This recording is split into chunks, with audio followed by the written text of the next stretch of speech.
Golden State Media Concepts Sci-Fi Podcast. Together we dive into the world of sci-fi and science fiction. From episodes of Star Trek, Star Wars, to The Walking Dead, Resident Evil, all the hot new science fiction movies from the back doors of Marvel or DC. The Golden State Media Concepts Sci-Fi Podcast. You'll never look at science fiction the same way again.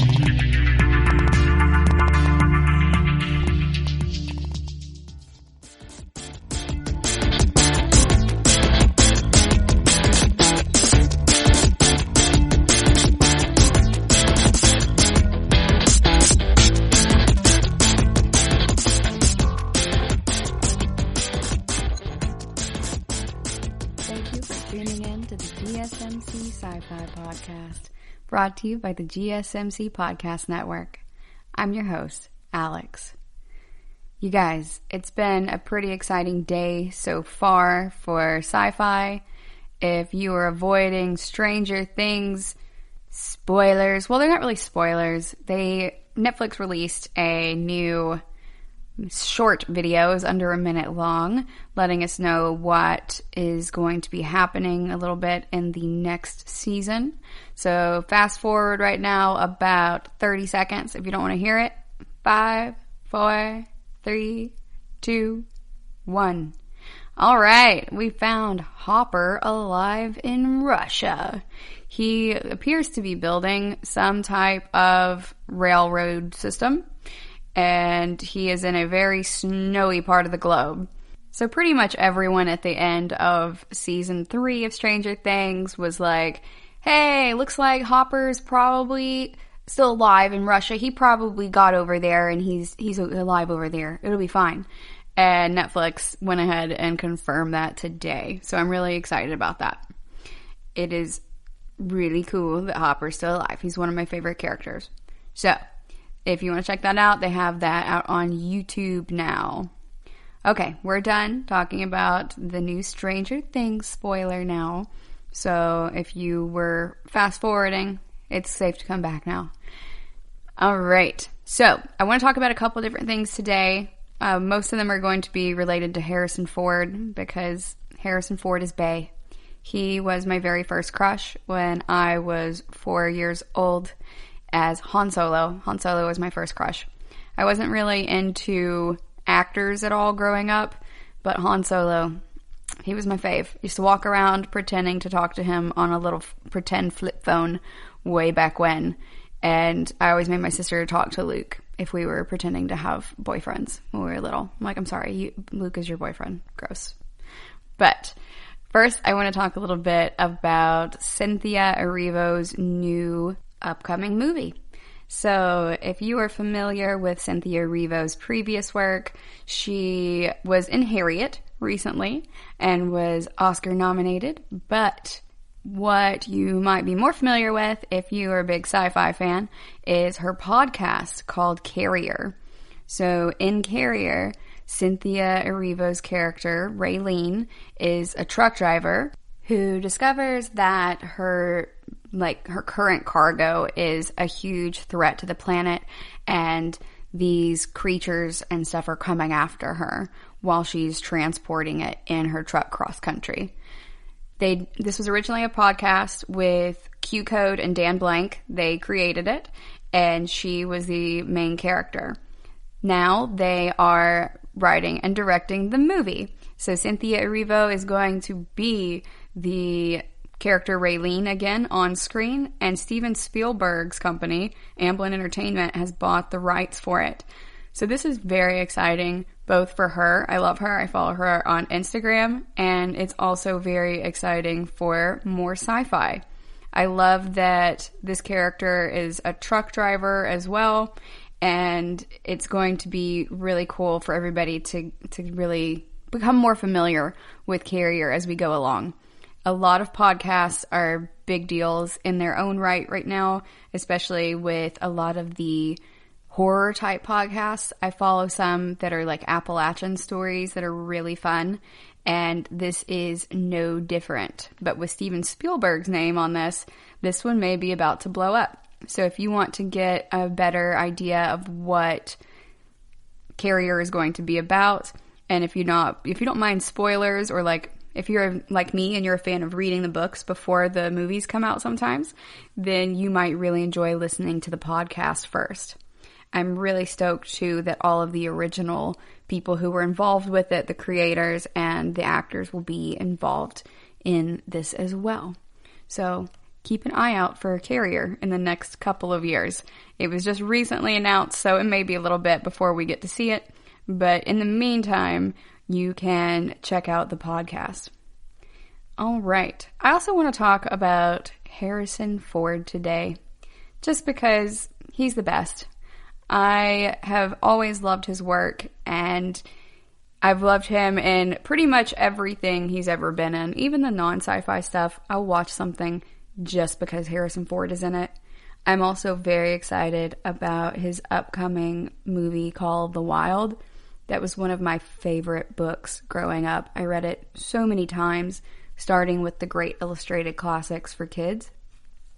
So for him to be in this movie is really exciting for me. And if there is anyone who can carry enough gravitas to pull off acting opposite of a dog and still shine, it is Harrison Ford, you guys. I am so here for it. I loved him in the new Star Wars movies as well. I mean, of course, he's my one true love, Han Solo. So he did such a great job with that. I was really sad about, his final scene in The Force Awakens. That made me cry, actually. I'm not a big crier, but I watched that opening night at 7 p.m. and had also bought tickets for the 10:30 showing as well. So I was watching these back to back. And the first one I went to with like my best friends and stuff, and the second one I went to with some of my coworkers. And I was just like, I'm not ready to watch this again. I was so upset because I was going to have to watch Han die again, and was just not prepared for it. I did not know when I bought all those tickets that I was going to have to watch that. I thought it was just going to be really exciting to watch it 2 in a row. I mean, it was also exciting, but I cried both times. And also, a lot of the dudes that I went with cried when they lost Han. So I really enjoyed how wholesome that was, and that I was not the only one crying. But it's very clear how much Han Solo and Harrison Ford means to a lot of people my age, so, in our 30s and stuff, who grew up with these characters, as well as people who are older than us who got to actually see the originals in theaters when they first came out. Super jealous. But it was quite an experience getting to see him back on screen. So I am stoked to see what all he does now, and I really enjoyed his cameos in the other Star Wars movies. Really, I'm talking about The Force Awakens. I just love Harrison Ford, no matter what he's in. He's awesome. I even watched that Anne Hesh movie that he was in, where they get stuck on an island after their biplane goes down. Literally, I will watch anything with that man in it. I'm not even that into romantic comedies. I've never seen The Notebook. I don't want to.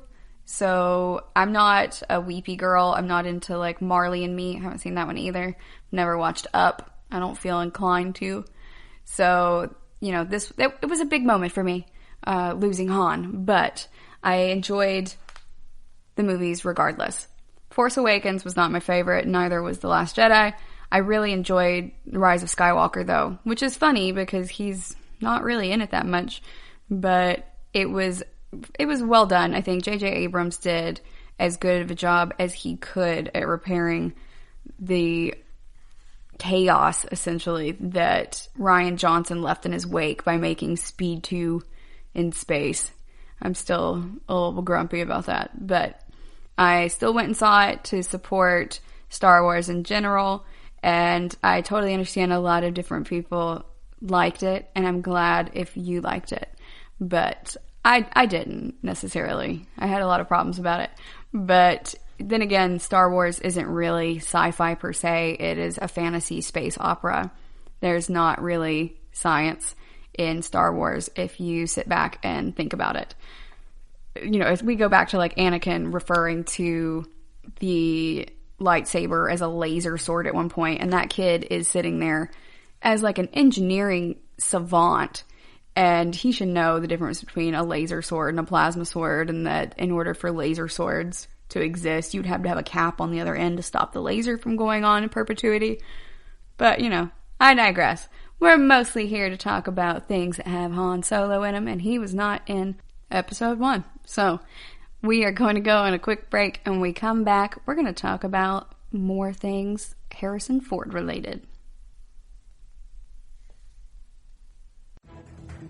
Want to find out what movies to go see? Then check out the GSMC Movie Podcast. It's your ticket to the latest movies, whether it's a new blockbuster event, romantic, comedy, or action flick. This show has got it all covered. They talk some what to go see now, don't bother, what's hot on Netflix, and everything in between. That's gsmcpodcast.com/movie-podcast. When it's all about the movies, it has to be this new show. Don't forget to like them on Facebook and follow them on Twitter. Visit gsmcpodcast.com for more info.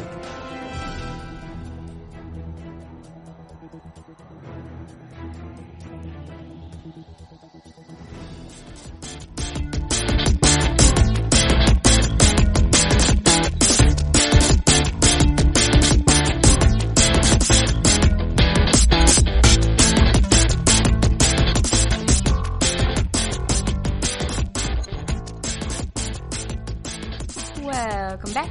Before the break, we were talking a little bit about Cynthia Erivo's podcast, Coom movie with Steven Spielberg, Carrier, and how that seems like it's going to be pretty dope. We were also talking a little bit about Harrison Ford and his new movie, Call of the Wild. Harrison Ford in general has been a big part of my childhood. When I was little, my favorite movies were Star Wars and Raiders of the Lost Ark. That's really my favorite of the Indiana Jones trilogies. But I remember just vehemently hating Marion because she was not Princess Leia. I was so little at the time that my mom had a hard time explaining to me and really helping me grasp the concept that he was actually an actor named Harrison Ford, and that Princess Leia could not be in this movie because it was a totally different universe.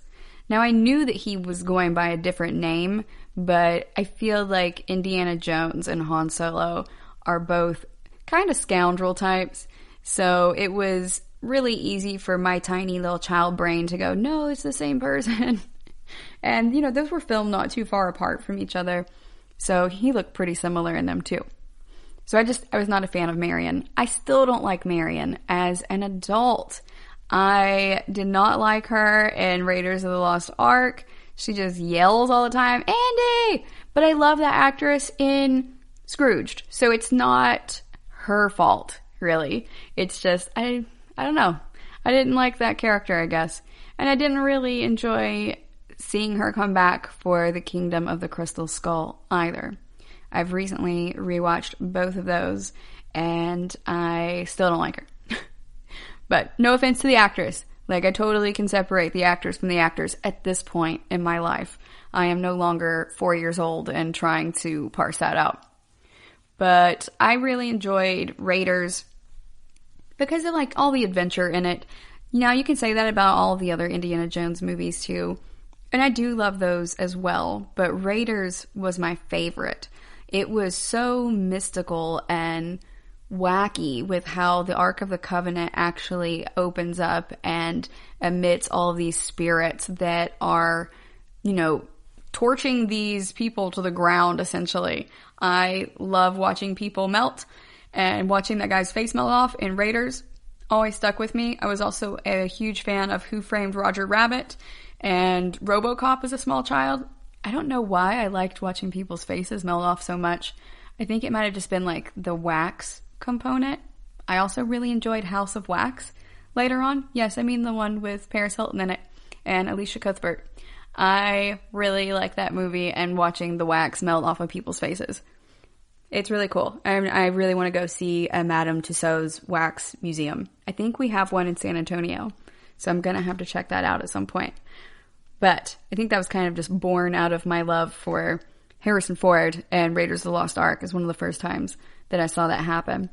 So I love that part, and I love the scene where he falls down into the crypt, and it is just absolutely full of snakes, and he's trying to take that, like, Eye of Ra symbol and find where in the city they should be digging, really, by focusing the light through it.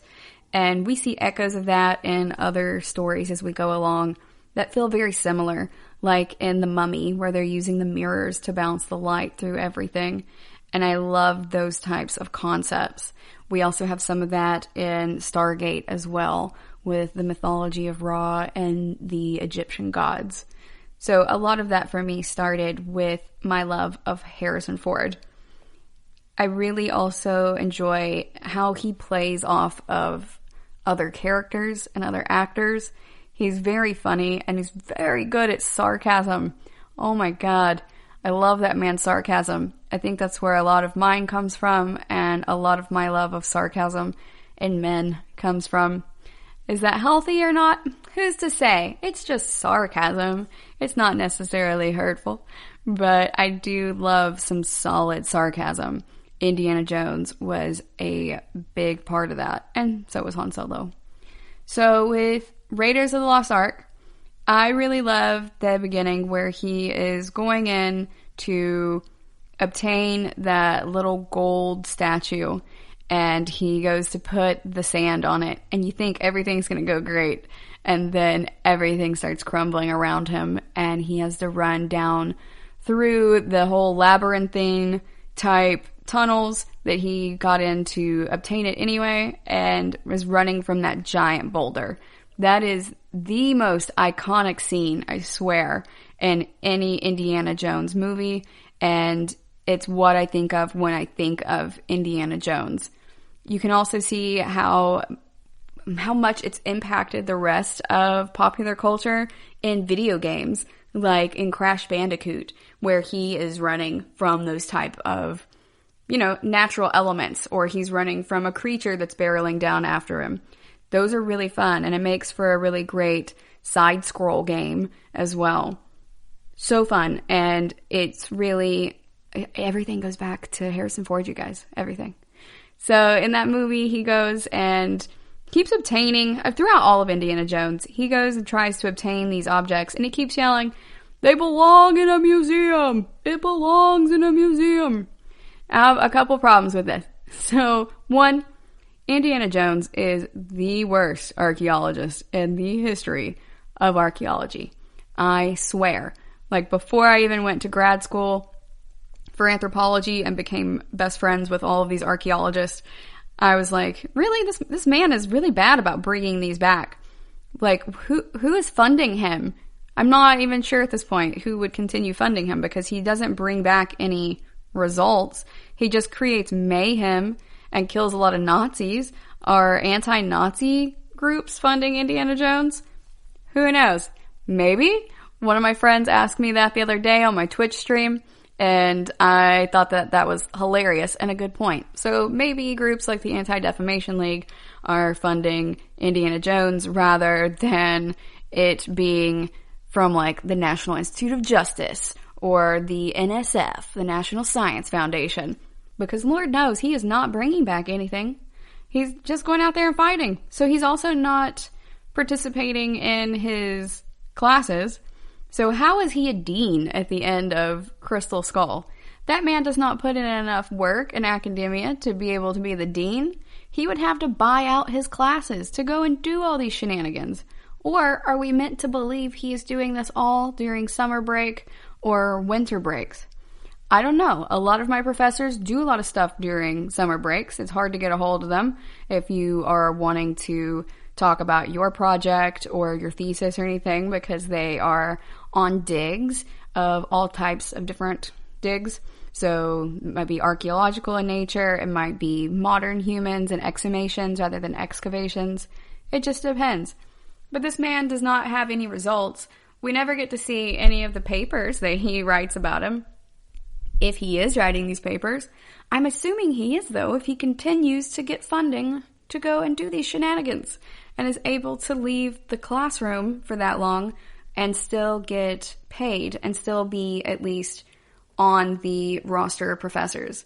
Does Indiana Jones just have tenure and they just can't find a way to fire him? Maybe. I don't know. The other perspective that I think is interesting for that is him arguing that he needs to go to all of these places and remove these artifacts to place them in a museum is a pretty colonialist mindset. So Indiana Jones is fighting against the Nazis because the Nazis are wanting to use these different artifacts for, as weapons for the most part. The Nazis, and in the last one, I believe she was Russian. They wanted to do some psyops with it, with the crystal skull. So he's going through and he's fighting against them because he thinks they're doing something wrong with them. But also, Indiana Jones kind of isn't that much better because he is taking these artifacts from their natural areas and he's not working with local institutions to make sure that they stay in their cultural settings or that their culture is benefiting from it. It's really like how colonial England went and took all of these artifacts from the African continent and from India and just really all over the world, wherever the British Empire was, and housed them in their collections. So if you're not familiar with a lot of archaeology or anthropology, nowadays we have a big movement towards people wanting these artifacts returned to the areas they came from. They don't mean necessarily into the tombs per se, but they do mean they want them returned to the people to which they belong. So if you are on the African continent and your artifacts from your specific country are being held in England, a lot of people are saying, hey, those need to come back to my country. You don't have a right to that, and you took that from here through colonizing. And that is largely what a lot of Black Panther is about, that movie. So that is a real movement that is happening today. And so anthropologists in general and archaeologists specifically were very excited to see that pop up in Black Panther because we've been seeing it in Indiana Jones this entire time. So that's something to think about a little bit. He's kind of fuzzy on his ethics, in my personal opinion. Then again, a lot of this took place, I think, around the 40s or so. So I think in the timeline for it. So Indiana Jones at the time, was fighting also against tomb raiders like Lara Croft, who were just taking these things out of there and were going to sell them in another manner. So they thought that maybe museums were the safest place for it. That does not mean that they are morally right, just that history is complex. And you can really think that you are the one in the right, but you are still in the wrong from a different perspective. It's just something interesting to think about that I enjoy, philosophical discussion. All right, I'm going to go on another quick break, and when we come back, we're going to talk some more about Harrison Ford. This is what this episode's about. Big surprise. Tired of searching the vast jungle of podcasts? Now listen close and hear this out. There's a podcast network that covers just about everything that you've been searching. Hey! The Golden State Media Concepts Podcast Network is here. Nothing less than a podcast bliss with endless hours of podcast coverage.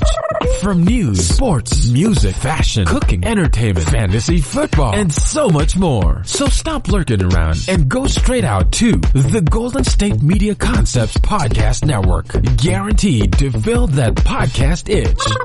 Whatever it may be. Visit us at www.gsmcpodcast.com. Follow us on Facebook and Twitter and download us on iTunes, SoundCloud, and Google Play.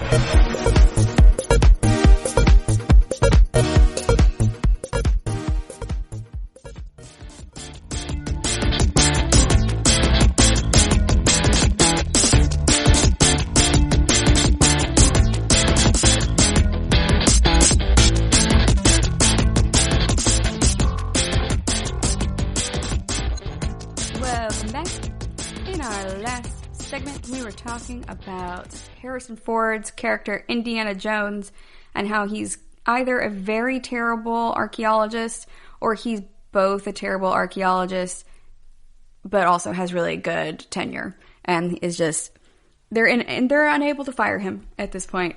I don't know what that man is doing or what his secret is. Academia looks very different nowadays, but he really has a dope job that is not going to let him go despite his shenanigans.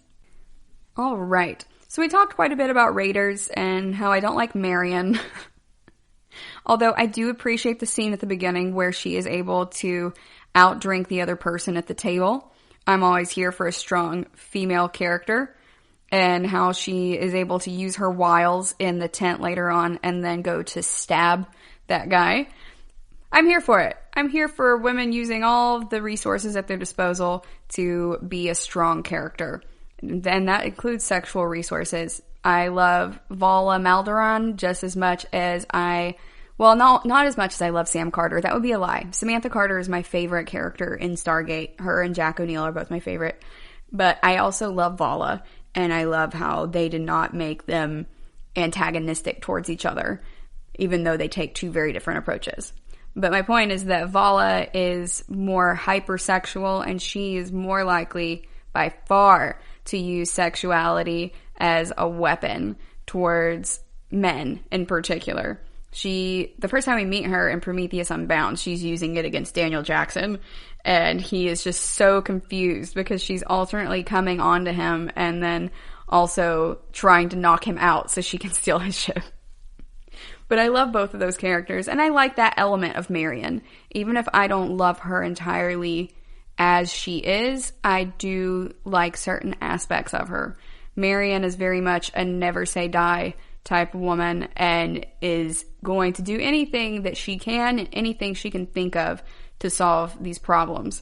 Even if she essentially gets a piggyback ride from Indiana Jones while they're going through the sewer because of the rats and stuff. I mean, that's kind of girly and silly, but again, not really girly in this sense because Indiana Jones feels the same way about snakes. So I also enjoy kind of the gender parody in Raiders of the Lost Ark. I think it's really interesting and fun. I love the little monkey in that show too. The little monkey is so adorable. It makes me sad every time he eats the date and dies.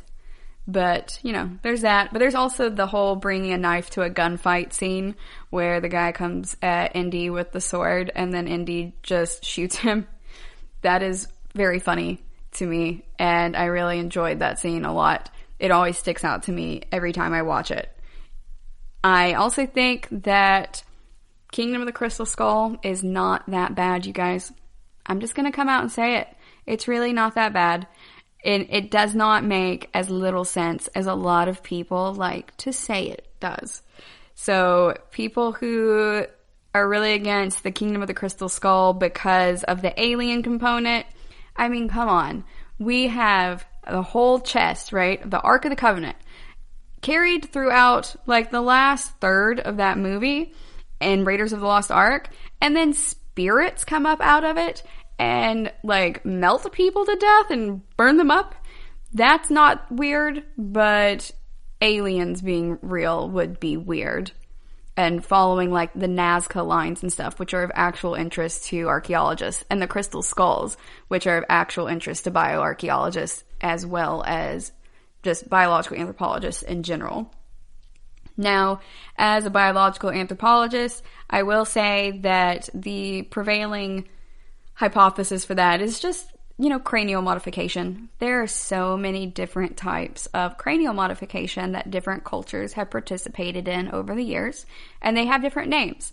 There is one that's referred to as bilobate because it makes it look like you have two big brain lobes on the back of your head, and it makes you look a lot like the aliens from Mars Attacks, which is really interesting to me. But there's another one where, you bind your crania. So your skull is your crania plus your mandible, your jawbone. So that's a skull, but if it doesn't have that part, the jaw part, then it's just a cranium. So when I refer to it, that's why I'm calling it a cranium, because you're not binding the jaw. You're just binding the cranial vault, really. So they would bind it in a lot of South American and Central American groups with cloth and would wrap it in such a way that it would elongate the crania upwards and towards the back. And that's really cool. And that's really what we're seeing a lot of in the Kingdom of the Crystal Skull with that crystal skull. Some folks also use some boards to go with it and would bind it in combination with boards and something soft like, rope or some cloth in order to get it into the shape that they wanted it to be. So you can actually really do that to your crania. I have a depression fracture in my crania on the right side. So if I ever meet y'all in real life, you can come up and ask me if you can touch my deformed cranium. Make sure you get permission first, though. And make sure, I actually say yes before you do that. But I have a long depression fracture in there from when I was a child and I fell off of the bed onto a radiator when my mom and I fell asleep. Both of us on the bed. She woke up to me crying. So I had fallen off the bed and I hit my head on the cranium, on the parietal. So, the big round lobe side. And they told her that it would go away in time, but it didn't on its own. So it's about 2 or 3 inches long and probably about 1/4 of an inch deep or deeper, and probably about a little over an inch wide.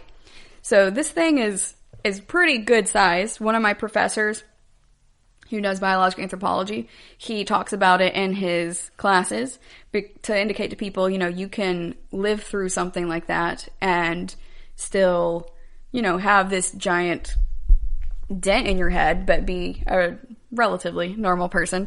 I don't want to go too far as to say how normal I am per se, but I am able to cognitively function just fine in that manner.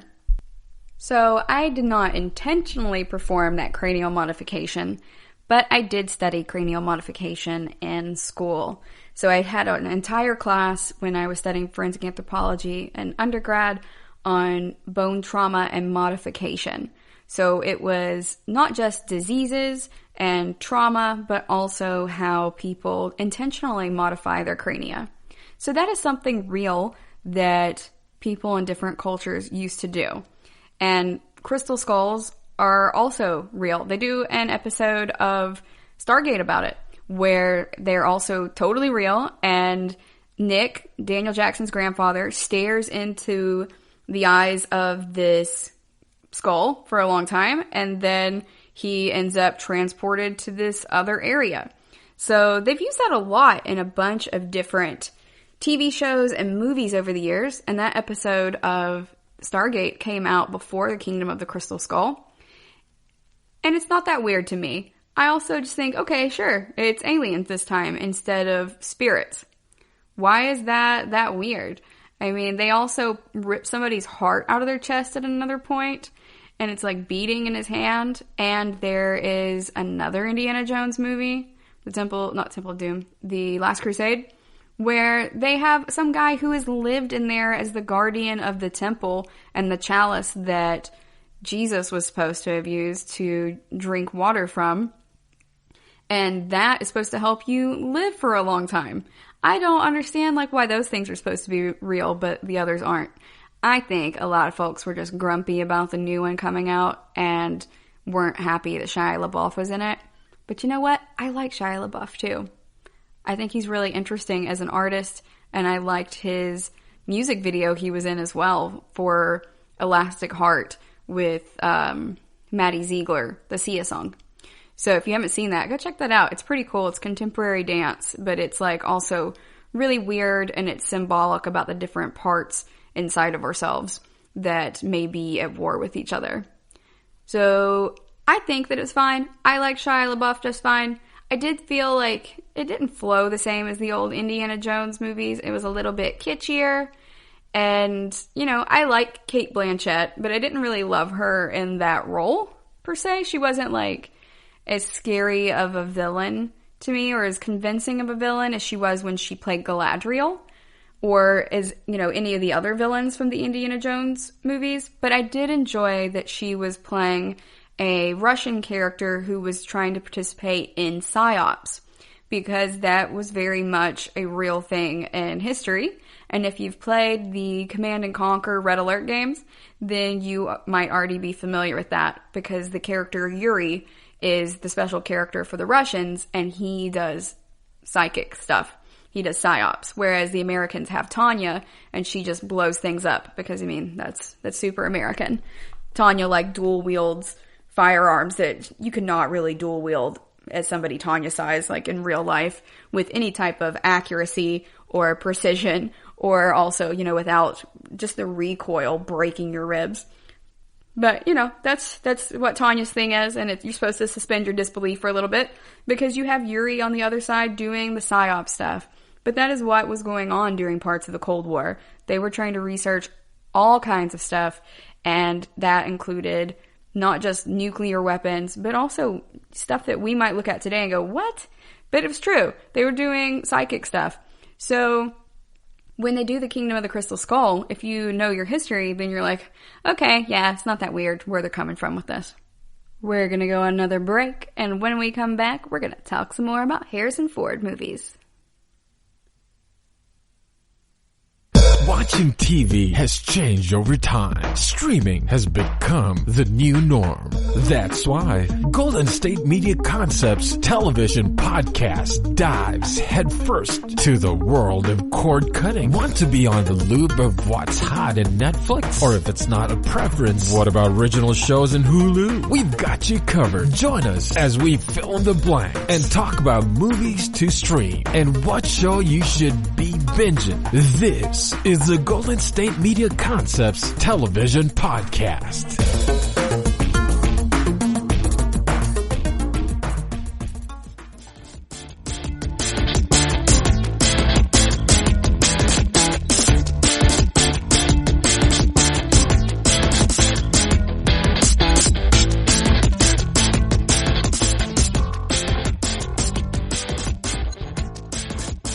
Before the break, we were talking about Indiana Jones and the Kingdom of the Crystal Skull and how the Russians actually used to do psyop studies during the Cold War. So to tack on to that a little bit more, I don't think that it's that weird. If you study your history, then you will see that it actually isn't that strange. There are a lot of reasons that people do archaeological studies, and there is a lot of religious archaeology. And in addition to just historic archaeology, there's many, many, many different subfields, actually. And when it comes down to it, it really is dependent upon region and the time frame that you are looking at and the specific context of the type of archaeology you're interested in, the type of human history that you're interested in. So it's not surprising to me that somebody might say, oh, hey, yeah, I'm going to study the crystal skull in this particular culture. I had professors in college who specifically studied cultural anthropology of the Yanomamo. So they studied like this one particular group in depth, and that was their thing. They would do a couple other things here and there, but when they were going down for the summer to go and study something, that was their pick. Another archaeology professor studied strictly in Belize for the most part, and another one conducted a lot of work in South Africa. So it really just depends. If you are actually an archaeology student, though, or an anthropology student, you get to a certain point and you're like, hey, that's not that weird. People want answers about all kinds of things, and you can find funding from someone for it. It's still a mystery as to who is funding Indiana Jones, but overall, you can find someone who cares about that. There was a big cryptozoologist study back in, I want to say it was in the 20s or so, in Texas. And his name was Tom Slick. He was a millionaire who was really interested in the concept of Bigfoot and the Yeti. So he would fund all of these expeditions to Nepal and all of these other places around the globe to try to find the Yeti. And that was just his thing. It's very interesting to me how you can get money for these different things. So even if it's not a funding agency per se, you really might have some form of rich benefactor who's like, yeah, I want the answers to this. I will pay for you to go and conduct this study. Give me your budget proposal and I will get back to you on how much money I can give you for this. So he was a real person, and he founded the Southwest Research Institute. So this guy's from San Antonio. I read a book about him called Tom Slick, True Life Encounters in Cryptozoology before I moved to San Antonio. But he is a big name around here as well, and spent a lot of money in looking for crypto animals and also for war. He was looking for world peace too. The US and the USSR were on a nuclear collision course at one point, and in 1958, Slick wrote a book called Permanent Peace about the slow reduction of armed forces to be replaced with global peacekeeping forces. Now, that was one of his least successful ideas, but it is admirable that he was trying. But he existed around the same time that Indiana Jones is set. So he was born in, I want to say, like 1916, and he lived for quite a while. He was really inspired by Teddy Roosevelt in his expedition for finding obtaining the first giant panda in 1928. I think he killed it though. But Tom Slick was looking for a whole bunch of different animals. He looked for Nessie for some time as well in Loch Ness, and was a really big proponent of research and development focused scientific nonprofits in the country. So when you think about a lot of these different movies and these TV shows that talk about, these rich people running these scientific institutes, or even like in the Venture Brothers, where the dad is running his own institute that his father had created, and his brother also has one. It's really based on reality in a way. It's really funny in some ways, but it's awesome. Slick also met a man in India once who said that he could levitate and teleport himself, and Slick really thought that that could be a huge boon to the construction business. So he was merging creativity with practicality. And he's like, hey, if this man can really teach me how to levitate and teleport stuff, can you imagine what that's going to do for the construction industry when we no longer have to create these long railroads to transport all of these goods, and then later on, planes and trucking industries. So he was a really cool guy. I encourage you guys to check him out. A lot of sci-fi and speculative fiction in general, particularly the fantasy type, is really associated with Tom Slick. It's really based in real life. Tom Slick also at one point went to go to Arkansas and buy a barnyard creature called a hoat that looked about like it was half goat, half hog. And he read about it in the Ripley's Believe It or Not comic. So he purchased this creature and then tried to breed it with both hogs and goats. He was not successful in that attempt, but when you watch Ripley's and you think about these other types of speculative fiction as well, it's really fun because there was a real person who really tried to go out there. And in the 50s, the government stopped really letting him go to Nepal a lot because they were afraid they were going to kill a Yeti. So that's really interesting. And then in 1959, a State Department memo made that the official position of the U.S. too. So the U.S. was like, hey, you guys can't kill Yetis. So we hadn't even found a Yeti yet, but they wanted to make sure that no one killed them. So we've known about Yetis in the West since the late 1890s, and we have come up with our own studies of that since then.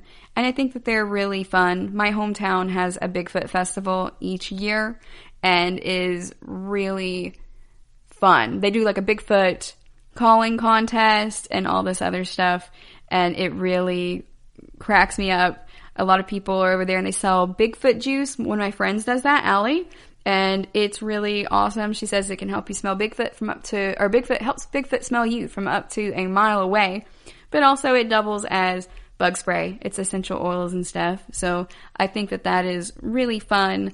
And I love that people are having fun with cryptozoology and speculative fiction more and more as we get further along into the 2000s, where people are just more open-minded, I think, about having fun with these things and about not making fun of people for loving D&D or video games or other geek and nerd things. So they have found some parts of what they believed to be Yetis at the time, but the analysis of those bones was inconclusive. Some people were pretty sure that they just belonged to Homo neanderthalensis. So, they consider it to be debunked, but overall, it can be really fun. And I see a lot of that when I'm watching Indiana Jones as well. It reminds me of Tom Slick. He did die in 1962 when his plane crashed in Montana. He was going to hunt in Canada and look for Sasquatch probably, and was only 46 years old. So he died a little young in a freak accident, but he did create a lot of strong studies, or study attempts. He funded a lot of studies in different types of paranormal things. So I also think about him when I think about Dark Angel and Heroes or Sanctuary. A lot of those shows really have, a lot in common with that and what he was trying to do. He tried to breed that Hote creature as well. And he was just a kind of eccentric millionaire that I would aspire to be if I were a millionaire. I think it's really fun, and he was living his life to the fullest. Like, at one point, Nicolas Cage was almost in a movie about his life called Tom Slick Monster Hunter. So they ended up not making the movie, but it would have been really awesome. And he was really the Indiana Jones of cryptozoology-minded rich people at the time. It is a blast to read his biography as well, so I encourage you guys to check that out, and that way you can also talk to me about this. Most people haven't read that book that I have met. The only person I know who's read it is one of my professors in grad school. I went to take her the book one day because we both love reading about Bigfoot and stuff. We don't necessarily think he's real, but we enjoy reading about it regardless, and she had already read it. So that was exciting, but she's the only person I know who's read it. So I need you guys to go out there and read that book so we can talk about it a little bit and see how much he is like Indiana Jones. Alright guys, we're going to go on another break, and when we come back, we're going to talk about Blade Runner. The GSMC Life and Happiness podcast takes you on a journey of exploration. We'll discuss tried and true methods alongside the latest trends of how to best live your life to its fullest and happiest. From psychology to meditation, science to self-help books, the GSMC Life and Happiness podcast will help you to discover what makes you happy and how you can live life being the best you possible. Download the GSMC Life and Happiness podcast on iTunes, Stitcher, SoundCloud, Google Play, or anywhere you find podcasts. Just type GSMC in the search bar.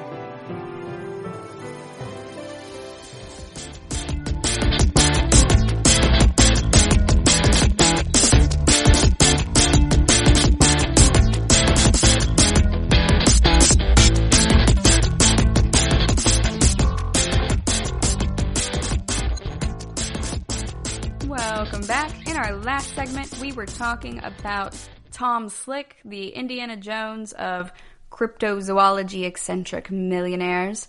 He was a lot of fun, and you will see elements of him in a lot of different sci-fi movies as well as different speculative fiction in general. He was a really cool dude and was super quirky. Right now, though, we're going to talk about Blade Runner. So I watched the final cut this week. I almost said the director's cut, but the guy who was the director for that movie, Ridley Scott, he did not get to do a lot of the oversight for the director's cut because he was working on Thelma and Louise at the time. So he was never really happy with the director's cut. So he recut it later on to be his director's cut, but since the name had already been used as the director's cut, they called it the final cut. So that movie is about an hour and 57 minutes, I do believe, but it's on Netflix right now if you guys want to check it out. It was really good. I enjoyed it. It's kind of really long. So if you're not into something that's that long, then you might want to watch the original. Although the original has the voiceover. It has Deckard's voiceover, whereas the final cut does not have the voiceover at all. That was a little disconcerting if you are familiar with Blade Runner. So you're used to seeing it the other way. And then it's like a totally different movie almost at that point, especially since it's so much more extended. The theatrical cut, the original one in theaters, was really good. It was absolutely a really great movie, but Ridley Scott was not a fan of that because they wanted him to have a happy ending. And he did not enjoy the idea of having a happy ending for this. I mean, it's a dystopian movie. I totally get where he's coming from with that. But that undercut his intention to leave a lot of the film ambiguous, both about philosophy and in regards to the narrative. He was really looking for more of like a Lady and the Tiger type ending, where you have somebody open one of two doors, and on one side there's going to like be a tiger, and on the other side everything's going to be fine, and you don't know which door it is. So the person goes to open the door, and then the story ends. So that's more or less the Lady and the Tiger type storyline, and that's more of what Ridley Scott was wanting to go for. He didn't want us to know whether Deckard and Rachel ended up okay. So the ending is different for Blade Runner, the final cut. It also has a lot more outright questioning of whether Deckard is even human. Now, I did find myself wondering that in the original as well, because he is like, Rick Deckard's almost like a classic INTJ. He's like, I go and hunt replicants. There are good ones and there are bad ones. Or rather, he frames it as more being some that are, you know, problematic and ones that aren't problematic. And he's like, if they aren't problematic, it's not my problem. Not my pig, not my farm. My job is just to find out if they're a replicant and take care of them if they are a problem. And I enjoy that aspect of it. As a fellow INTJ, I think that that makes a lot of sense. He's like, why fix something that's not broken, more or less, which is how I feel about my car windshield. But also it is broken, but it's not obscuring my line of vision, so I don't think that that's a problem, in my personal opinion. Is she a little bit ugly? Yeah, but that is why I named her the Falcon. She's the fastest hunk of junk in the galaxy. So take that as you will. But I think that Rick Deckard really approaches being a Blade Runner, or, you know, he's like a kind of a cop that's meant to hunt down replicants. So these replicants are sometimes really crazy, like they're degrading biologically, and it, you know, they kind of be a little bit nutty and hyper aggressive. So in Blade Runner, he's hunting down like 4 of them, and he finds that the person who originally made these replicants also had been toying with implanting memories in certain people or in certain replicants, and so he wants Deckard to check out Rachel, who is his, like, secretary, more or less. And so Rachel gets tested, and Rick's like, yeah, she's a replicant. And he says it takes him about 20 to 30 questions, cross-reference, to find that. So if you've seen that meme on the internet, but you haven't seen Blade Runner, where the meme says that, you know, you're a turtle on your, you know, you're in the desert and you see a turtle on its back, and you're not helping it. Why aren't you helping it? Oh, it's because you're also a turtle or whatever. That's a big thing in Blade Runner. They ask you a lot of these weird questions to try to elicit emotional responses to differentiate between a replicant and a human. So that's what Deckard does. He's kind of reckless, though. He's running around in this dystopian future shooting at these characters. When he shoots Pris, I believe, he's in a very crowded area, like outside, and is just running around shooting wildly. And then the regular cops come, and he's like, oh yeah, here's my badge number for being a Blade Runner. And they're like, okay, cool, you can go. They don't even get a statement or anything. He just wanders off into the night after shooting somebody on the street. So that's really weird. But I also love that it's a very moody movie. It's like kind of like a neo-noir detective style, especially with his voiceovers in the original, whereas you're missing that in the final cut. So it does change the tone of the movie too. So if you've watched one but not the other, I do recommend you go ahead and watch the other one. It is a lot of fun to see the differences in them. And it was set in the dystopian future of 2019, so we are now in a post-Blade Runner era. Now we'll have to wait for 2049 to roll around in about 29 years. So that'll be cool that I get to live through that as well. But hopefully, fingers crossed. But it's really fun how they tell the story, and they added a lot of violence back into the movie that was perhaps shown in other countries but prohibited in the US when they did the final cut. So if you're here for, really bloody violence and stuff and you didn't love the voiceover so much, maybe the director's cut is for you. It is a little bit listless how he delivers it in the theatrical cut. It doesn't really bother me though, but the happy ending is a little bit confusing in context because it doesn't fit the tone of the rest of the movie. But the director's cut does also pose the Deckard question where it's like, is he also a replicant? And you're like, wait a minute, he acts like really robotic in a lot of ways. He's just like, this is what I have to do, these are my parameters, etc. And he's really good at zeroing in on information. We see that when he's talking to the computer and he's telling it to zoom in to get a specific picture that is part of a reflection in the background of another photo. So that's really interesting to me, and I liked the type of technology that they were using for it and how you can do some of that stuff today. When I used to work with Google Glass, we could, say, okay, Glass, take a picture. And it would just go ahead and snap the picture for you. Or, okay, Glass, take a video. It wouldn't let me zoom in like that at the time. But it was really interesting to see that, what they thought that 2019 was going to look like in 1982. So with the final cut, it's pretty dark. I mean, it was already darker, but we have a longer version of the unicorn dream, some extra violent scenes as well, and, the whole movie was restored and digitally remastered to feel like new. So I really like how it looks and how it feels. If you didn't like the voiceover, it's gone at that point. And this is the version that Ridley Scott really loved the most. It represents his original vision for the film, and it was really awesome. They played it in theaters and then released it in a multi-disc box set that had all three major versions of the film, plus the international theatrical cut and the original work print, which was what they had shown to test audiences, and what was released in 90 and 91 is a director's cut without Ridley Scott's permission.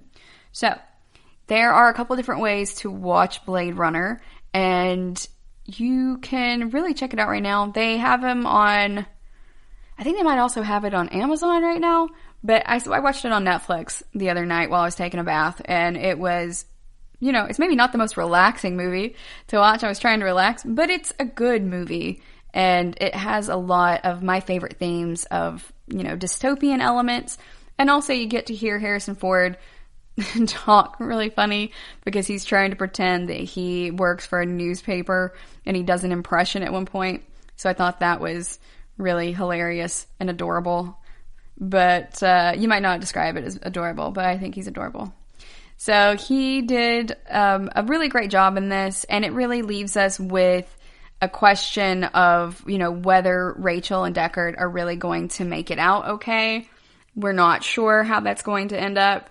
And it still has that classic, everything is going to fade like tears in the rain kind of quote that's in there. And I really enjoy that ending. I'm still a little bit confused by it because, that guy just worked so hard to kill him and then just kind of seems to give up and just releases a dove. But I mean, it's whatever. Does it really matter in the end? Maybe he realized that Deckard is also a replicant. And so that guy had thought that they were the last 4, and so he was the last one at that point of their little group anyway. And maybe he recognized it in his eyes that he was a replicant, and that's why he decided to save him.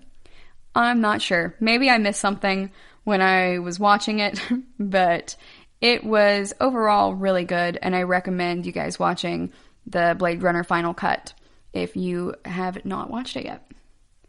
Alright, we're going to go on a quick break.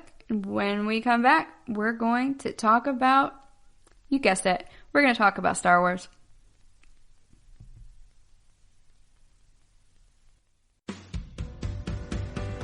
The Golden State Media Concepts Travel Podcast, the show that gives you advice on everything travel. We explore places you've always wanted to go, as well as giving tips for traveling in those places. We'll give you advice on the best sites for travel tips, information, and discounts. Join us as we travel the world, explore cultures, and meet new people. The Golden State Media Concepts Travel Podcast has got you covered. Download the GSMC Travel Podcast on iTunes, Stitcher, SoundCloud, Google Play, or anywhere you find podcasts. Just type GSMC in the search bar.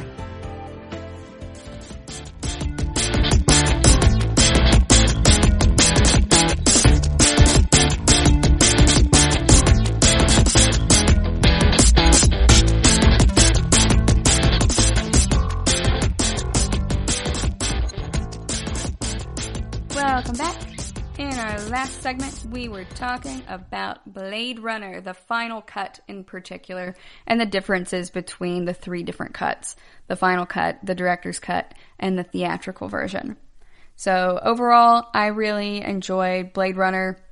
I mean, I watched that movie when I was a kid, and some parts of it were dark. I do want to mention that I feel that the relationship between Deckard and Rachel is a little dark, and it seemed kind of abusive to me. It was upsetting to me the way that she runs for the door and then he shoves her backwards and it's like, no, but calm down.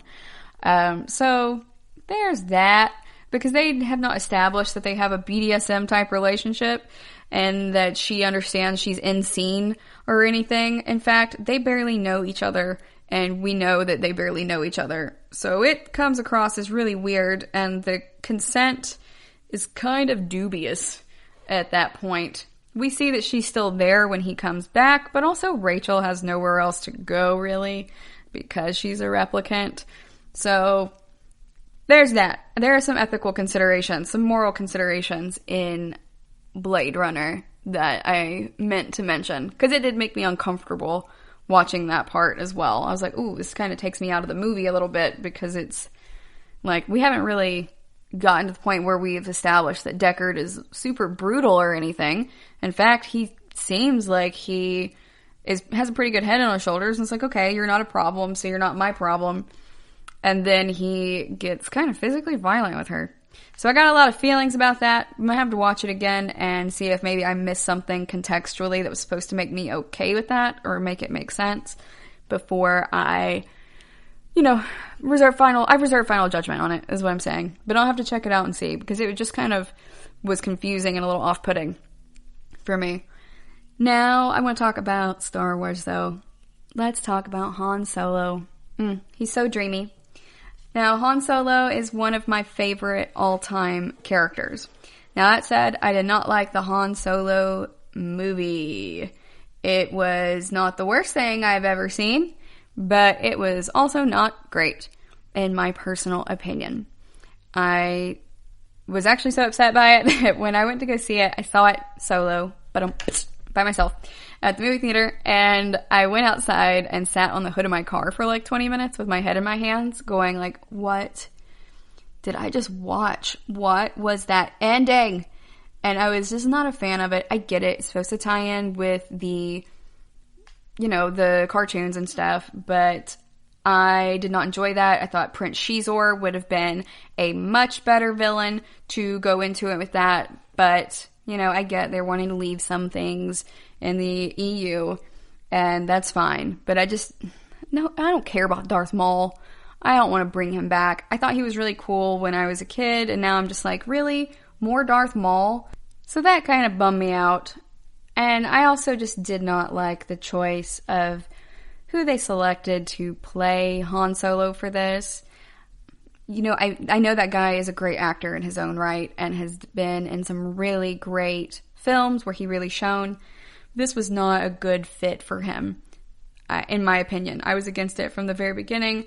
I wanted Anthony Ingruber. Anthony Ingruber does a fantastic Harrison Ford impression, but he can also bring a lot to the movie himself. I think a lot of people were afraid that he was going to just do an impression of Han Solo, but we see, you know, with Childish Gambino, or rather Donald Glover, how he did such a fantastic job playing Lando Calrissian, where he brought in a lot of elements that were associated with Billy D. Williams, but still made this younger character his own while keeping him true to the original source material. It is possible to do it. Anthony Ingruber had also played Harrison Ford's younger counterpart in the movie Age of Adeline, I want to say. I haven't seen the whole movie. Again, I'm not super into chick flicks. I do like some chick flicks, but I just never felt drawn to watch that one. But I have watched the clips of it on YouTube of him helping her get her car going and then riding in the car with her and talking. And he does such a fantastic job. He even looks like him a little bit. And he has the swagger down. Whereas Alden Ehrenreich did not have any of those things. Now, that is not necessarily completely on him. That's also on the casting director for that. That's on a bunch of other people for selecting him for it.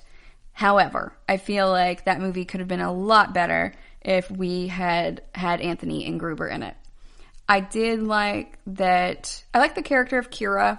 I liked how she reminded me a little bit of Bria Theron from the original Han Solo origin stories by A.C. Crispin. But overall, you know, a lot of the story, I was just like, why is this happening the way that it's happening?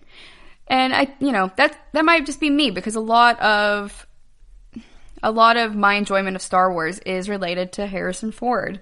So in that way, I just wanted more Harrison Ford.